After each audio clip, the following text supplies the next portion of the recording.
Mari kita lanjutkan kuliah kita membahas perlakuan statistik untuk random error. Ya.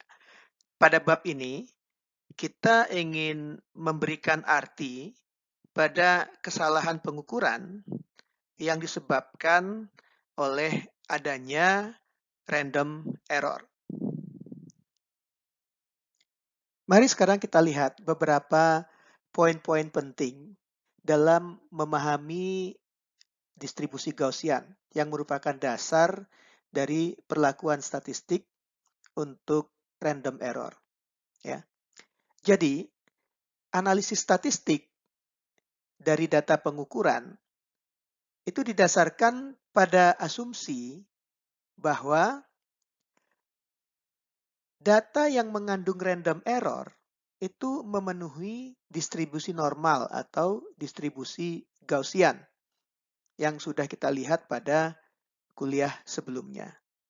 Ya, kita juga sudah bahas pada kuliah sebelumnya bahwa distribusi Gaussian yang ideal itu hanya dapat kita peroleh kalau jumlah data yang kita miliki itu jumlahnya tak terhingga. Ya, data dalam jumlah tak terhingga itu sering disebut dengan populasi atau universe. Tetapi kenyataannya kalau kita melakukan eksperimen, jumlah data yang kita peroleh itu terbatas. Ya, mungkin cuma 5, 6, atau mungkin 10. Ya. Jadi, kalau jumlah data kita itu terbatas, itu kita sebut dengan cuplikan atau sampel. Nah, rumus-rumus statistik itu diturunkan dengan asumsi bahwa data tersebar secara Gaussian.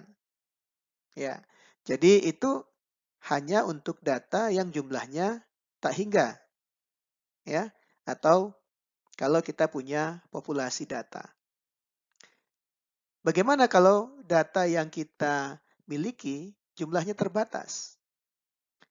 Ya, rumus-rumus itu harus kita modifikasi. Ya, kadang-kadang modifikasinya cukup substansial. Nah, itu yang akan kita bahas. Ya, kita tidak akan membahas bagaimana menurunkan rumus-rumus itu, tapi terutama pada kuliah ini kita akan membahas bagaimana menggunakan rumus-rumus tersebut untuk memberikan arti pada data-data hasil pengukuran kita. Pada kuliah sebelumnya, kita sudah melihat bagaimana bentuk kurva Gaussian. Ya. Jadi bentuknya seperti ini, ya, seperti lonceng, simetris. Ya. Ini adalah kurva Gaussian. Jadi secara matematik, kurva Gaussian itu secara sederhana itu dapat dijelaskan dengan hanya dua parameter, yaitu rata-rata atau mean dari populasi, mu, ya, lambangnya mu, dan simpangan baku dari populasi yang dilambangkan dengan sigma. Jadi persamaan matematiknya seperti ini, ya. Jadi nilai y itu tergantung pada mu dan sigma. Oke.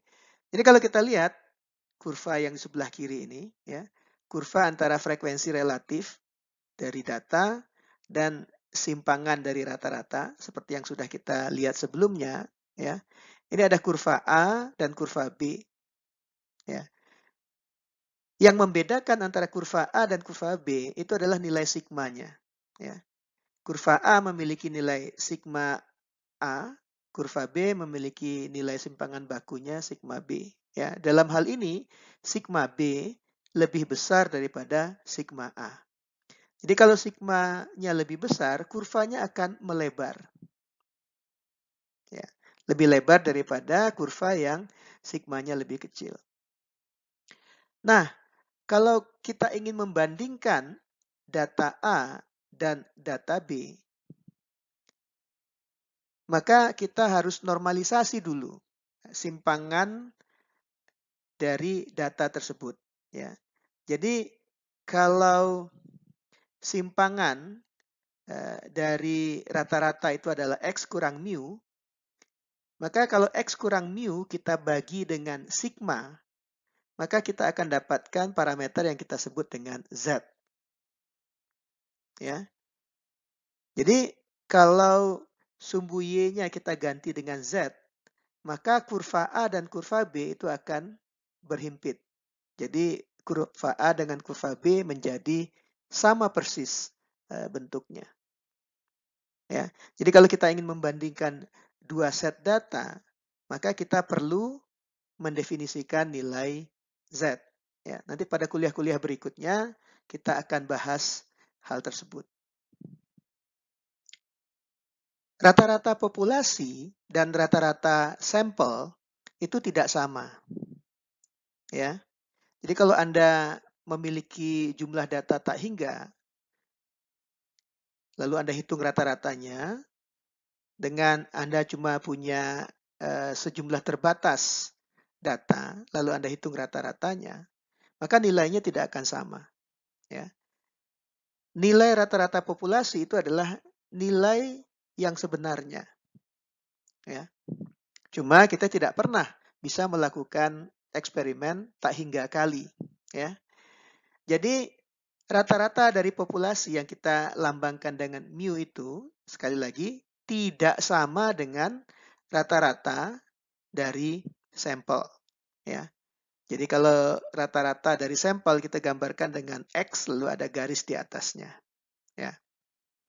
Namun perbedaan antara mu, ya, rata-rata populasi dengan rata-rata sampel itu akan makin mengecil dengan bertambahnya jumlah sampel. Ya.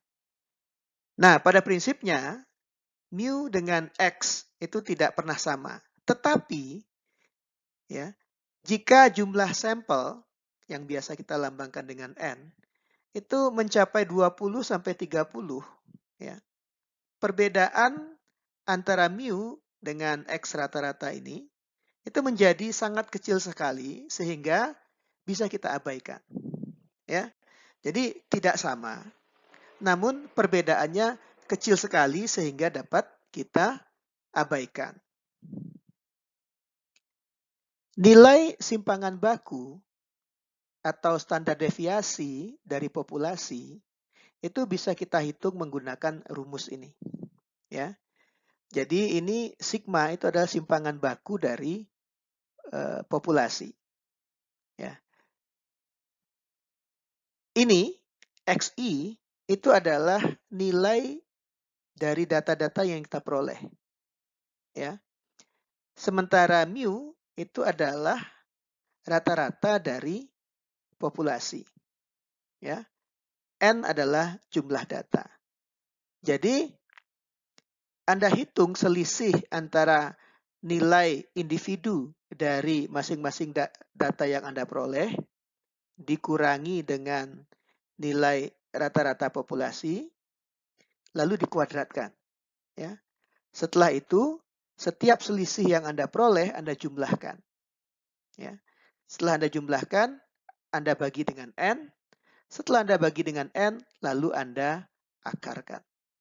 Ya. Jadi sederhana saja. Ya. Tapi bagaimana dengan simpangan baku dari sampel kalau kita memiliki jumlah data yang tak terbatas? Maksud saya jumlah data yang terbatas. Maaf.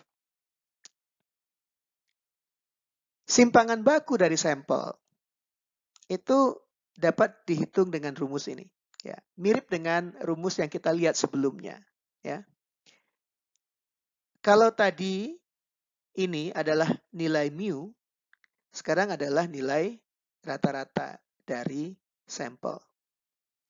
Kalau tadi pembaginya adalah N, sekarang dibagi dengan N kurang 1.